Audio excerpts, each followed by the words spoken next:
अब पहले मैं आपको आपके पेपर का पैटर्न बता दूं कि आपका पेपर पैटर्न कैसा था। यानी मैं आपको प्रॉब्लम्स करवाते हुए बता चुका हूं कि आपकी बुक्स के एक से ज़्यादा वर्जन हैं, किसी में प्रॉब्लम्स कुछ हैं, किसी में प्रॉब्लम्स कुछ हैं। तो हो सकता है कि जो बुक आपके पास है क्वेश्चन उसमें से ना आए, किसी दूसरी बुक में से आ जाए। तो मैं आपको दिखा भी देता हूँ अभी। आऊज़ुबिल्लाहि मिनश्शैतानिर्रजीम, बिस्मिल्लाहिर्रहमानिर्रहीम। अज़ीज़ तलबा तालिबात, मोहतरम साज़ा इकराम और न्यू नॉलेज अकेडमी के नाज़रीन, अस्सलामु अलैकुम व रहमतुल्लाहि व बरकातुहू। आज की वीडियो में हम फेडरल बोर्ड आईकॉम पार्ट 2 के स्टूडेंट्स को उनके पेपर प्रिंसिपल्स ऑफ अकाउंटिंग के शॉर्ट क्वेश्चन का गेस बताएंगे और लॉन्ग क्वेश्चन की पेयरिंग स्कीम भी उनको बताएंगे कि उनके कौन से चैप्टर्स में से लॉन्ग क्वेश्चंस आते हैं। अगर आज की वीडियो आपके लिए नहीं है तो आप इस वीडियो को फॉरवर्ड कर दें ताकि आपके ज़रिए से ये video federal board Icom part 2 के स्टूडेंट्स तक पहुंच सके और वो अपने पेपर प्रिंसिपल्स ऑफ अकाउंटिंग की अच्छी तरह से तैयारी कर सकें। स्टूडेंट्स, ये शॉर्ट क्वेश्चंस हैं, सिंगल एंट्री के इम्पोर्टेंट शॉर्ट क्वेश्चंस, ये नॉन प्रॉफिट ऑर्गेनाइजेशंस के इम्पोर्टेंट शॉर्ट क्वेश्चंस। आप स्क्रीनशॉट लेकर इन शॉर्ट क्वेश्चंस को नोट कर लें, मैं इनको एक्सप्लेन भी कर दूंगा। ये कंसाइनमेंट के इम्पोर्टेंट शॉर्ट क्वेश्चंस,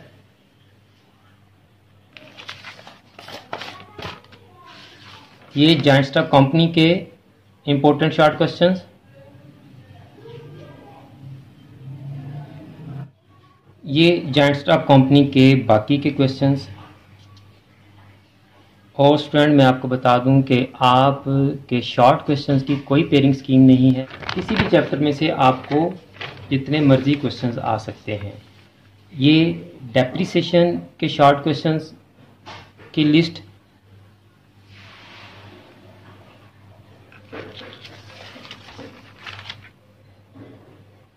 और लास्टली गुड लक। अल्लाह करे कि आपका अकाउंटिंग का पेपर इंतहाई अच्छा हो और आप इंतहाई अच्छे नंबरों से कामयाबी हासिल करें। अब पहले मैं आपको आपके पेपर का पैटर्न बता दूं कि आपका पेपर पैटर्न कैसा था इस साल। क्योंकि पार्टनरशिप के चैप्टर्स आपके सिलेबस में नहीं हैं तो आपका लॉन्ग क्वेश्चंस का जो पैटर्न है वो थोड़ा चेंज हो जाएगा। तो स्टूडेंट्स, आपके पेपर में 3 सेक्शंस होते हैं, section A, section B and section C. Section A 20 marks का होता है और ये सारे के सारे आपके एमसीक्यूज़ होते हैं। पार्टनरशिप में से आपको एमसीक्यूज़ नहीं आएंगे, बाकी जो चैप्टर आपके सिलेबस में हैं उनमें से आपको एमसीक्यूज़ आएंगे।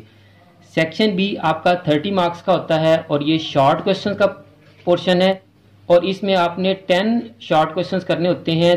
3 मार्क्स का एक शॉर्ट क्वेश्चन होता है, तो इस तरह से आपके 30 मार्क्स हो गए। ये 10 जो शॉर्ट क्वेश्चन हैं आपने 12 शॉर्ट क्वेश्चन में से करने होते हैं, यानी आपको शॉर्ट क्वेश्चंस 12 आएंगे, आपने उनमें से 10 शॉर्ट क्वेश्चन अटैम्प्ट करने हैं। अब पार्टनरशिप के चूंकि चैप्टर्स आपके सिलेबस में नहीं हैं तो पार्टनरशिप में से जो शॉर्ट क्वेश्चंस आते थे वो भी अब आपके सिलेबस में जो पहले 5 चैप्टर्स हैं उन्हीं में से शॉर्ट क्वेश्चन आएंगे।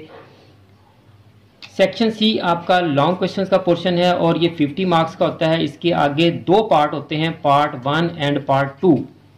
पार्ट 1 20 मार्क्स का होता है, पार्टनरशिप के 2 क्वेश्चन आते हैं, आपने एक अटैम्प्ट करना होता है और वो एक ही क्वेश्चन 20 मार्क्स का होता है। अब चूंकि पार्टनरशिप आपके सिलेबस में नहीं है तो ये 20 मार्क्स भी अब यहाँ शिफ्ट हो जाएंगे।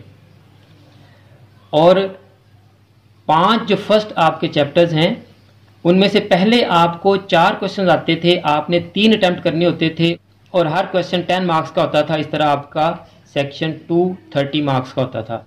लेकिन अब आपके 50 के 50 मार्क्स जो हैं उनके क्वेश्चन आपके फर्स्ट 5 चैप्टर्स में से ही आएंगे क्योंकि पार्टनरशिप आपके सिलेबस में नहीं है। स्टूडेंट्स, आपका गेस डिले होने की एक वजह ये भी थी कि मैं आपका जो है वो पास्ट पेपर्स का डाटा कलेक्ट कर रहा था और मेरी कोशिश ये थी कि मैं आपको लॉन्ग क्वेश्चंस का गेस भी बता दूं कि आपके कौन से इम्पोर्टेंट लॉन्ग क्वेश्चंस हो सकते हैं। ये देखिए ज़रा, 2019 से लेके 2009 तक मैंने आप का ये लॉन्ग क्वेश्चंस का डाटा कलेक्ट किया है। पहले 5 चैप्टर्स हैं, कभी वो कंसाइनमेंट में से क्वेश्चन नहीं दे रहा, कभी वो नॉन प्रॉफिट मेकिंग ऑर्गेनाइजेशन में से नहीं दे रहा, कभी वो डेप्रिसिएशन में, यानी 4 देने होते तो वो हर साल किसी एक में से स्किप कर देता था। लेकिन अब आपको इन तमाम चैप्टर्स में से एक एक क्वेश्चन तो लाजमी आएगा कम से कम।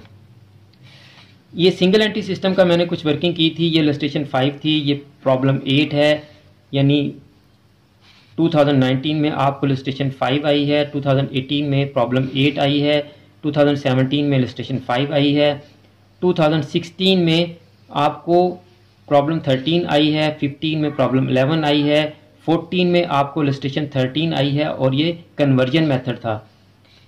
13 में आपको इलस्ट्रेशन 14, 2012 में आपको क्वेश्चन नहीं आया और 2011 में बी काम की इलस्ट्रेशन 4 आपको आ गई है। तो लॉन्ग क्वेश्चंस मैंने नोट किया है कि वो आपकी बुक में से ही आते हैं। बाज़ दफ़ा वो वैल्यू चेंज कर देता है, बाज़ दफ़ा क्वेश्चन को थोड़ा इंक्रीज कर देते हैं या डिक्रीज कर देते हैं, यानी क्वेश्चंस की कुछ आइटम्स निकाल देते हैं या क्वेश्चन में कुछ आइटम्स डाल देते हैं, कुछ एडजस्टमेंट्स कम कर देंगे या कुछ एडजस्टमेंट्स ज़्यादा कर देंगे, अमाउंट थोड़ी चेंज कर देंगे। आपके क्वेश्चंस आपकी बुक में से और आपकी बुक में जो इलस्ट्रेशंस हैं उनमें से और आपकी बुक में जो प्रॉब्लम्स हैं उनमें से भी आ सकते हैं और किसी और वर्जन, यानी मैं आपको प्रॉब्लम्स करवाते हुए बता चुका हूं कि आपकी बुक्स के एक से ज़्यादा वर्जन हैं, किसी में प्रॉब्लम्स कुछ हैं, किसी में प्रॉब्लम्स कुछ हैं। तो हो सकता है कि जो बुक आपके पास है क्वेश्चन उसमें से ना आए, किसी दूसरी बुक में से आ जाए। तो मैं आपको दिखा भी देता हूँ अभी। देखिए स्टूडेंट्स, ये आईकॉम पार्ट 2 की अकाउंटिंग की 2 बुक्स हैं मेरे पास। ये प्रॉब्लम 1 तो सेम है, प्रॉब्लम 2 दोनों में डिफरेंट है, यहाँ कोई और है, यहाँ कोई और है। प्रॉब्लम 3 यहाँ खुबैब वाली है, यहाँ प्रॉब्लम 3 आंसर वाली है। तो प्रॉब्लम्स आपकी चेंज हो सकती हैं। मैंने आपको 3 चैप्टर्स सॉल्व करवा दिए हैं, सिंगल एंट्री सिस्टम का, डेप्रिसिएशन का और नॉन प्रॉफिट मेकिंग ऑर्गेनाइजेशन का। हर क्वेश्चन सॉल्व करते हुए मैं आपको बताता रहा हूँ कि आपकी बुक में हो सकता है कि प्रॉब्लम डिफरेंट हो। आप 3 चैप्टर्स के लॉन्ग क्वेश्चंस की तैयारी वीडियोस को देख के कर सकते हैं। Single entry system, non profit making organisation और डेप्रिसिएशन के तमाम क्वेश्चंस और इलस्ट्रेशन सॉल्व हैं, आप उनकी वीडियोस देख सकते हैं। अब जो बच्चे शॉर्ट क्वेश्चंस को डिटेल से समझना चाहते हैं वो हमारे साथ रहें, मैं इनको एक्सप्लेन करने लगा हूँ।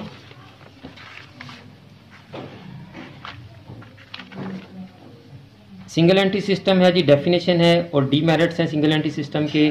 ये है जी इंक्रीज नेटवर्थ मेथड का बैलेंस शीट के साथ difference, number of methods in single entry systems.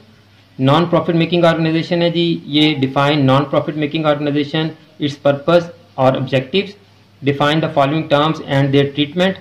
ये टर्म्स हैं life membership fee, admission fee, subscription, capital fund, special fund या सब्सक्रिप्शन, डोनेशन, लेगेसी। इनकी आपसे वो डेफिनेशन भी पूछ सकता है और ट्रीटमेंट भी पूछ सकता है कि बताएं कि लाइव मेंबरशिप फी की ट्रीटमेंट हम क्या करेंगे, इसको income and expenditure account side पर लेकर जाएंगे या नहीं लेकर जाएंगे। इसके लिए आप वीडियो लेक्चर्स देखें, उसमें मैंने बड़ी डिटेल से समझाया है। आपकी स्क्रीन पर इस वक्त थंबनेल भी आ रहा होगा, आप इस वीडियो को लाजमी देख लें। What is receipt and payment account and income and expenditure account, इन दोनों का डिफरेंस और इनकम एंड एक्सपेंडिचर अकाउंट के कैरेक्टरिस्टिक्स। आ जाए जी कंसाइनमेंट पे। आपको जनरल एंट्री कोई पूछ सकता है, वो कैलकुलेशन आपसे पूछ सकता है कि पर यूनिट कॉस्ट की कैलकुलेशन कैसे करते हैं या अनसोल्ड स्टॉक की कैलकुलेशन कैसे करते हैं। बाकी ये सिंपल है, मैं जो टॉपिक्स आपको समझ नहीं आ सकते वो सिर्फ आपको बताऊंगा। कमीशन, डेल क्रेडिट कमीशन और ओवरराइडिंग कमीशन, इन तमाम की डेफिनेशंस और इनमें डिफरेंस ये पूछ सकता है आपसे। Difference between consignment and sale, proforma invoice, difference between normal loss और एबनॉर्मल लॉस ऑफ स्टॉक, इनकी डेफिनेशंस भी, who are consignor and consignee. उसके बाद जॉइंट स्टॉक कंपनी के आपके बहुत ज़्यादा क्वेश्चन बन रहे हैं, आप इसको सबसे लास्ट पे कीजिएगा। Definition and types joint stock company है, जो डिफरेंट टाइप्स हैं, private company, public company, unlimited company, company limited by share, company limited by guarantee. इनकी आपसे डेफिनेशन भी पूछ सकता है और डिफरेंस भी पूछ सकता है। फिर है जी features, characteristics of public limited company. इसमें जो अहम फीचर्स हैं, एक्सेप्टेड लीगल एंटिटी, इसकी डेफिनेशन पूछ सकता है आपसे। परपेचुअल एग्जिस्टेंस क्या होती है, लिमिटेड लायबिलिटी क्या होती है, कॉमन सील क्या होती है, ये पूछ सकता है आपसे। Formation of company, promotion stage, incorporation stage, prospectus, memorandum of association, articles of association, इनकी डेफिनेशंस और इनका आपस में डिफरेंस। प्रीलिमिनरी एक्सपेंसेस क्या होते हैं, इसकी definition and difference between underwriter and promoter. फिर जी par value, book value and market value of share. फिर रिजर्व्स हैं आपके पास डिफरेंट टाइप्स के, specific, capital, general and secret reserve, इनकी डेफिनेशन और डिफरेंस पूछ सकता है आपसे। To whom underwriting commission is paid and why, define debenture and write the name of its different types, convertible debenture, non convertible debenture, redeemable, irredeemable, mortgage and where, इनकी definitions भी आपसे पूछ सकता है वो और डिफरेंस भी पूछ सकता है। Difference and definitions share and debenture का, share holder and debenture holder का, authorise capital, share capital and reserve capital का। आपसे जनरल एंट्री कोई सी पूछ सकता है वो कि इश्यू ऑफ शेयर की जनरल एंट्री क्या होगी, at par, at premium, at discount, या इश्यू ऑफ डिबेंचर्स की वो आपसे एंट्रियां पूछ सकते हैं जी। डेप्रिसिएशन जी, फाइंड वैल्यू ऑफ एसेट, आपको एसेट की वैल्यू फाइंड आउट करने के लिए दे सकते हैं वो। आपको calculation of depreciation and depreciation rate, आपको मुख्तलिफ फिगर्स दी होंगी और कहा जाएगा कि आप डेप्रिसिएशन कैलकुलेट करें या डेप्रिसिएशन रेट कैलकुलेट करें। स्क्रैप वैल्यू की डेफिनेशन और फार्मूला इसका, definitions and difference between wear and tear, depreciation, depletion, amortisation, obsolescence, fluctuations, reserves and provisions. Reserves और प्रोविजन बहुत इंपॉर्टेंट है जी। Characteristics, causes of depreciation, definition and causes of external and internal depreciation, par value, book value, market value of an asset, what is meant by cost price of an asset, what is meant by working life of an asset, definition and difference between tangible assets and intangible assets, definition and difference between fixed installment method and diminishing balance method। Good luck, अल्लाह करे आपका paper बहुत ही अच्छा हो। आप इस video को, channel की दीगर तमाम वीडियोस को अपने क्लास फेलोज और फ्रेंड्स के साथ भी लाजमी शेयर किया करें, ताकि जिस तरह आप इन वीडियोस को देखकर इनसे कुछ सीख रहे हैं और आपका फ़ायदा हो रहा है, आपके क्लास फेलोज और फ्रेंड्स भी इन वीडियोज़ को देखकर इनसे कुछ सीख सकें और उनका भी फ़ायदा हो सके। और अगर आपने अभी तक यूट्यूब चैनल सब्सक्राइब नहीं किया तो हमारे चैनल को सब्सक्राइब कर लें, बेल आइकन को दबाकर ऑल नोटिफिकेशन को भी ऑन कर लें, ताकि नेक्स्ट जितनी भी वीडियोस हम आपके लिए अपलोड करें तमाम वीडियोस की नोटिफिकेशन आपके पास डायरेक्ट और इन टाइम पहुंच सकें। आखिर में उम्मीद है कि अल्लाह ताला तमाम स्टूडेंट्स को, मेरे तमाम नाज़रीन को, पूरी उम्मत मुसलमान को दीन और दुनिया के तमाम इम्तिहानात में कामयाबी अता फरमाए, हम सब की बख्शिश और मग़फ़िरत फरमाए, खात्मा बिल ईमान फरमाए। मुझे भी अपनी दुआ में याद रखा करें। अगली वीडियो तक के लिए फ़ी अमानिल्लाह।